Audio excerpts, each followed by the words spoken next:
Hello, welcome to the Black Salt Mirror. If you were dreading the big stellium in Aries, it's over now. There is still a stellium in Aries, but the new moon is past. The moon is in Taurus now, so that was the biggest of the energy that was going to come out of that. So if you felt that it was a big nothing burger, then you belong here because it wasn't for us. I keep trying to shuffle my deck here and death keeps falling out. And this is a very beautiful rendition of the death card. This is the Woven Path Tarot. You can see here there's death on a horse, but there's a little girl reaching up and he's handing her flowers. I can't tell what type of flowers they are, but and then there are the crows up in the tree. The big Aries stellium was the beginning of a large new cycle. And Aries is the beginning of the zodiac anyway, so it's always the beginning of a cycle, as is the new moon, which both happened yesterday. Although there will be more things staying in Aries for longer, the more slow-moving objects. The moon is the fastest in the sky. Let's see, we've got the Four of Coins, which looks like, I keep doing this like there's something on my fingers and there's nothing there, but if you feel that there's something on your hands that you can't quite locate or get off, or if you're doing something and your hands have stuff on them, that could be a sign for you, like clay or baking. There's the Four of Coins. It looks like moons, and she's got a raven mask on because you are part of the crows here. You're with death in the tarot brings in the new regime. So death isn't the reaper and that he comes and he takes the old. He brings in the new. And he brings in life. That's why he's handing the little girl the flowers. Is because he, in being death, makes way for the new. Which is kind of antithetical to what death means, because death is an ending, but when you speak of the longer journey, it's the beginning of something that the removal of whatever died has made way for. The Hanged Man is on the bottom,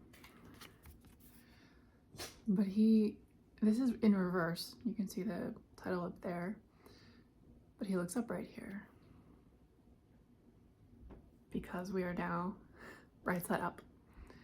I've been saying for a while now that we are the upside down team. We spent the first portions of our lives up until now, however long that was for everybody.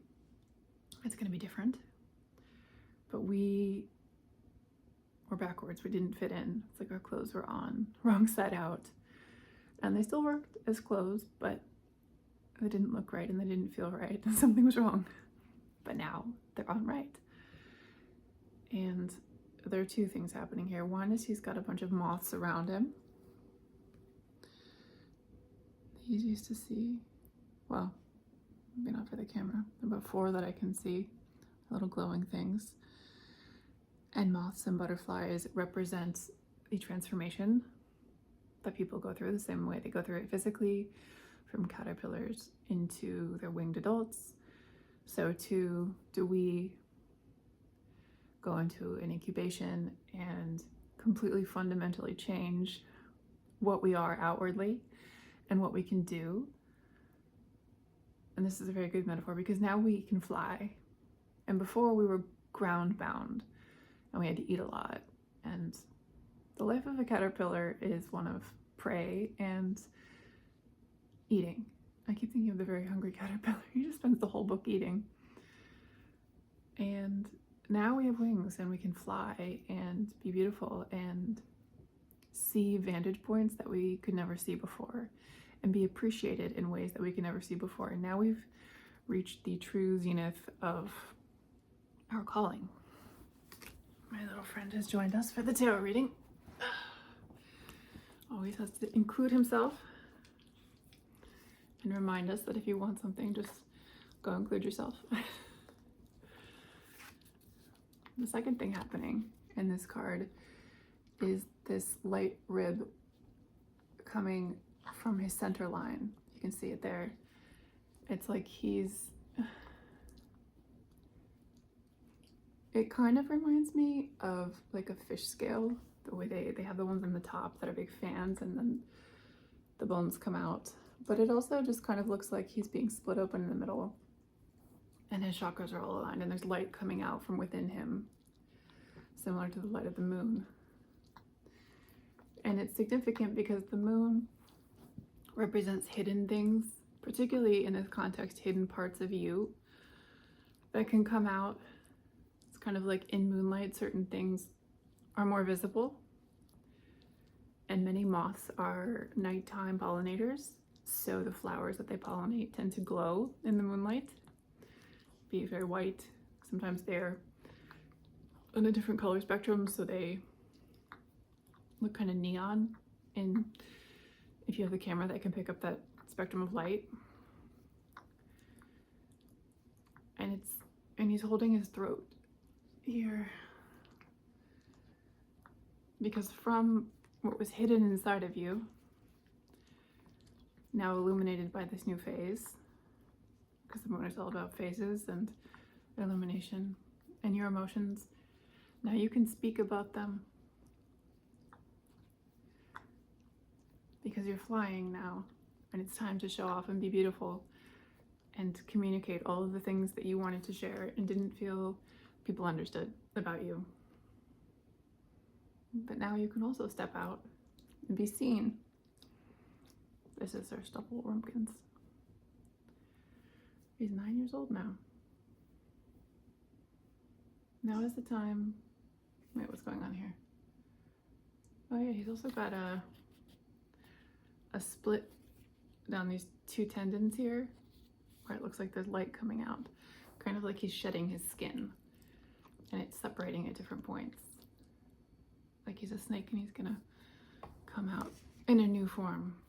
Okay, this one wants to flip. It's the Ace of Cups. And it came out in reverse. She's doing a cannonball into the Joy Cup upright. However, in reverse, it's coming to her. Now she looks like she's kind of lying in the fetal position and the joy is next to her. The fountain. This reminds me kind of a bed, a circular bed. And then there's an artistic fountain in the room with her. The joy will not leave you anymore. It's no longer this fleeting thing. And you can see here there's a droplet feeding into the sun of her bed. Rest will be joyous for you now, they're saying. And you will be reborn, like the fetal position. Like you'll get a second chance at all the things in life that you feel like you missed out on because of all of this shadow work that you were doing. And it will bring you great joy. Okay, let's get an astrology card. You gonna pick one or do you want me to pick one?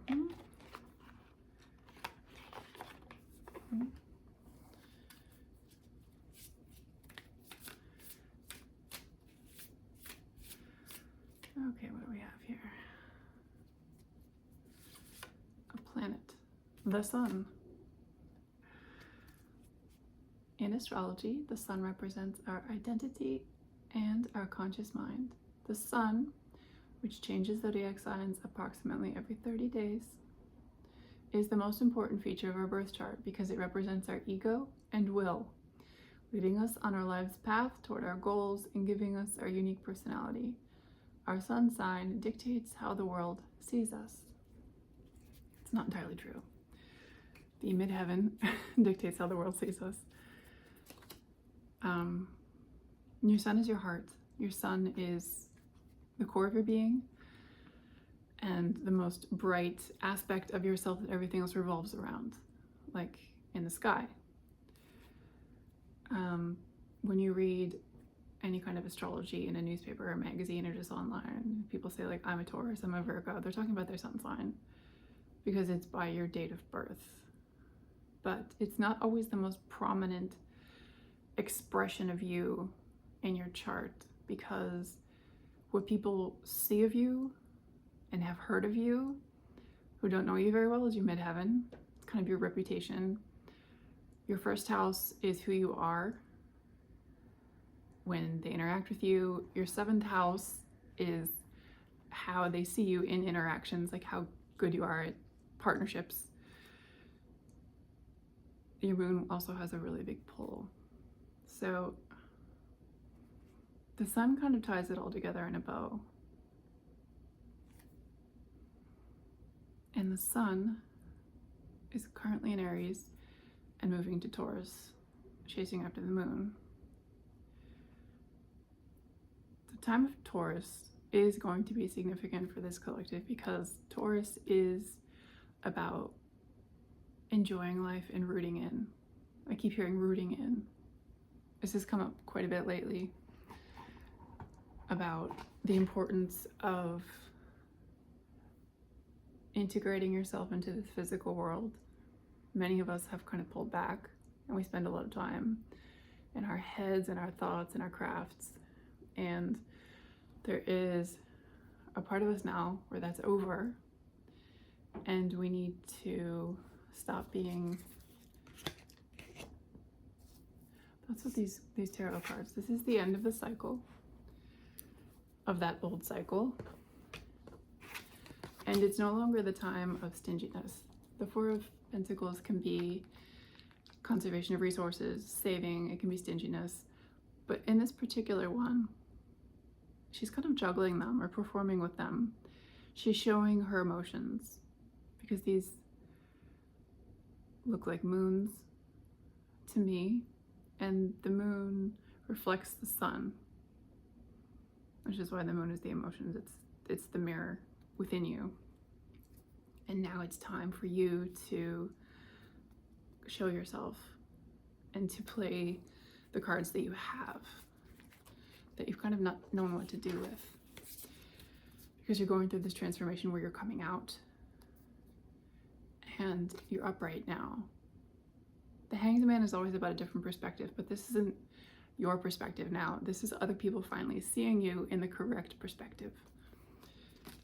And this is why it's going to be easier for you and more joyous, and you're just gonna hang out. And it's going to come to you. That's what they keep saying, is the thrust of this message, is that things will come to you now, and you can acclimate yourself to not having to strive to be seen, not having to strive to mask, to fit in, to lead a normal life, because none of us are normal. And none of us fit well into normal frameworks. But part of that is because the normal frameworks aren't supposed to last past us. So we were never meant to get too comfortable in them, because the discomfort means that you want to change it. And the purpose was that you would change it. So the discomfort was necessary to remind you that this needs to be changed and to cause you to change it. But now you have fully come out and you are in a position to do that. But contrary to many adventure beginnings where like the work is starting, the work is ending, because this is your point of ease. This is where all of the work that you've done before shines out and you can fully embody yourself, and the good things come to you. A lot of people in this collective, one of your biggest missions or purposes is to just be in the proper frequency and to live in harmony and to demonstrate that to everyone else. Because the more people living in the frequency that we want to be in as we move forward, the easier it is for other people to adopt it. Okay, this is the Empress here. It's a very beautiful rendition of the Empress. I like the hat thing she has on. And she's... It looks like her dress only comes up to like right below the bust. And this is significant because the Empress frequently represents the birth of new things, the birth of spring, the birth of actual children, but she births things. And part of being topless is the breastfeeding of the newly birthed thing and the nourishment of it. And on the other side, she's got this cornucopia of beautiful flowers, and she's holding this staff, which has a snake winding up it, and she's barefoot. It's very much about being sovereign in your role as the birther of a new era, and how you've kind of come to the easy part where you're just nourishing it and keeping it going, but everything's been done and you're in your sovereignty, and it's kind of up to others to witness this part of you and to witness you having come out in this role, I guess. Maybe in many cases it could just be you coming out of your shell, of the closet, whatever. This is the Three of Coins. If you can see on the Raven's chest, there's an eye. There it is. The Three of Coins is always about teamwork and building something together. And as I say that, the Three of Cups is on the bottom, which is about socializing and friendships and enjoying the company of others. You will find your soul family in the work that you're doing. And you will know them when you see them because they will be marked for you. Not in an obvious way, but in a way that you recognize as kin, like you. And there will be people that are easy to get along with, and they have the same... These are all birds, and birds have certain similarities. They sing, they fly, they tend to have very ostentatious plumage, and some, if not that, they do dances. If not that, they build bowers. If not that, they have elaborate calls. There's something that they do for mating behavior that is ostentatious in a way and very artistic, and the kind of thing that you can build like a show off of with the colors and the dances and the songs. And it's kind of like that, people that march to your beat in that way. And maybe in a lot of cases you actually work on a show with them, in a meeting of artistic minds. And this is where the work comes in. He's on my arm. But you will know them because they are like you. And they're saying it will be obvious to you that these are your people. And you will have joy and success in friendships from interacting with them and finding them and working with them. I feel like there's something else. Let me just see, even though we're getting a little long here. Virgo.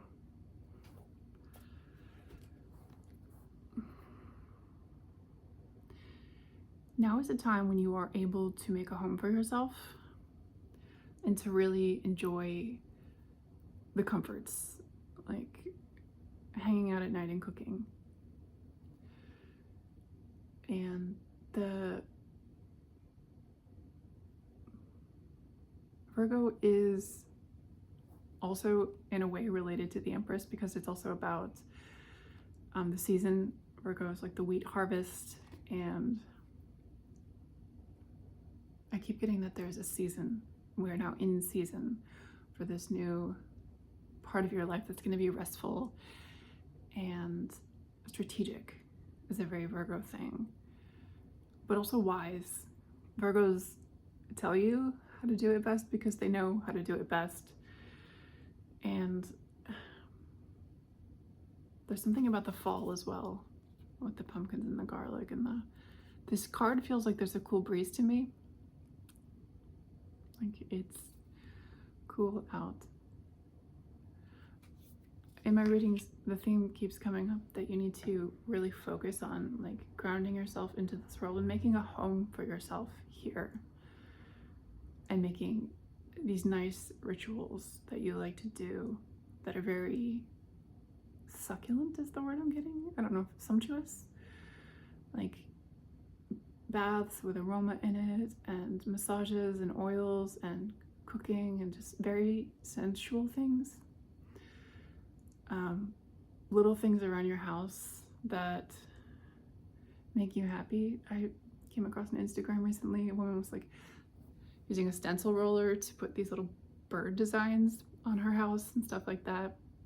I was seeing people like painting the inside of the doors, just the kind of little things that you do somewhere where you expect to be a while so that you can enjoy all of the little things that you're doing to the house. And it's not just in the moment that you're enjoying it, but for years later, you can look back and have the memory on top of like whatever aesthetic thing you did. Now is the time. I think a lot of people in this collective have been looking for that for a very long time, that like the warmth of home, the quirky ability to do little things around the house that you'll notice periodically and it'll make you happy. And they're saying now is the time to do that. Oops, I guess that card didn't want to come out. The two around it did. So Sagittarius, this looks like Artemis to me, and Libra in reverse. I'll show you her upright. So this is kind of what I've been saying for a while now. You're the lucky ones now. Sagittarius is the luckiest of all of the signs because it's ruled by Jupiter, but it's not. Pisces is also ruled by Jupiter, but Pisces struggles with the water of it all. The water, being a water sign and being different and emotive. Sagittarius is the fire sign. Sagittarius is very self-assured because they always get what they want anyway. You can kind of pick out a Sagittarius, a strong Sagittarius placement interacting with people. They're one of the easier ones to pick out because of their just like their confidence that things in life will go the way they want them to, because they do. And she's got these glowing eyes and this arrow. Arrows have come up lately as well. Sagittarius is the archer. So now you can set your sights on the things that you want, and your words in the blue will get you there. And I swear the Libra says it's not fair, because it's like what I've been saying, how the stuff that's happening now is happening to everyone else, but the collective that's leading the way had to go through so much shit before that you don't have to go through the stuff that everyone else has to go through. She came out in reverse. Like, it's not fair because it's weighed in your favor. Like, it's not going to seem fair how easy it is for you once you are comfortable with accepting that things are like this for you now. It's not going to be fair because you're lucky now. You don't have to. It's like the scales were off balance your entire life. So now that they've been released, they don't just go back to neutral, they swing the other way really hard. And they're going to stay off balanced in the other direction for a long time. And it's your payoff, they're saying. It's like Saturn. I was thinking about, I've been researching Capricorn placements, and the thing about Saturn is it makes you work really, really hard in the beginning, which is where Capricorn gets its reputation of being like the workaholics and the business moguls. I always think of Capricorn as wearing a power suit. However, the other side of Capricorn is the reward that comes from that hard work. Like, Capricorn is not, the suffering is the point, the reward is the point with Saturn and Capricorn. And this is how I think of Saturn. It pays out on the other side. And if you put in the time as Saturn is the Lord of time and the Lord of darkness. If you pay up front, then you get the benefit on the other side, because the other side of Capricorn is the glitz and the glamour and the competency. And Capricorn didn't come out anywhere here, but I keep talking about it, so there's something significant about that too. And see if you have anything in Capricorn in your chart, because it could be activated now when it wasn't before. Those placements could make sense to you suddenly. But the other side is the devil, because in the tarot, Capricorn rules the devil, and it's about suffering, but it's about the suffering you can choose to leave. In the tarot, the lesson is that you can walk out of it, which is an aspect of what I've been talking about the hard work and then the payout. The hard work is the realization that it's under your control and you can take off the chains and leave, and the strength to do that. And then the other side is the payout, that now you're free once you've done that. But it's really hard to do that, because the next thing that happens is the tower falls. Once you've disillusioned yourself with the paradigm, it crumbles to the ground, and then you're left as the star, completely stripped bare, and reacquainting yourself with emotions and earth, the water and the earth in the star card. And that's why they keep telling you to ground yourself, because you've done a lot of emotional work already. You're there. You know that you know what your emotions are, they're with you. And now you have to get the earth side of it, and you have to integrate them and bring all the emotional work that you've done to the earth, to the tangible stuff you can touch earth. And spend time in nature, because that's part of connecting with earth as well. And the trees. I had always seen in my mind, when I interacted with the trees, this loop of energy going down me and up the tree and back around. And I just came across this graphic today on social media. I have no idea why it came across my social media, but it was the exact graphic of the energy cycle between people and trees when you're touching them. It goes in your hand and down at your feet and back up around the roots. And I've always visualized that when interacting with trees. So it's significant that you spend time with birds outside. Back to the birds from earlier and trees. I'm going to end there. We're getting kind of late. And I always say that, and then I always pull more cards. Last card is the Knight of Wands. You can handle it. You're competent. This is you coming out on top. I love you, and I'll see you very soon.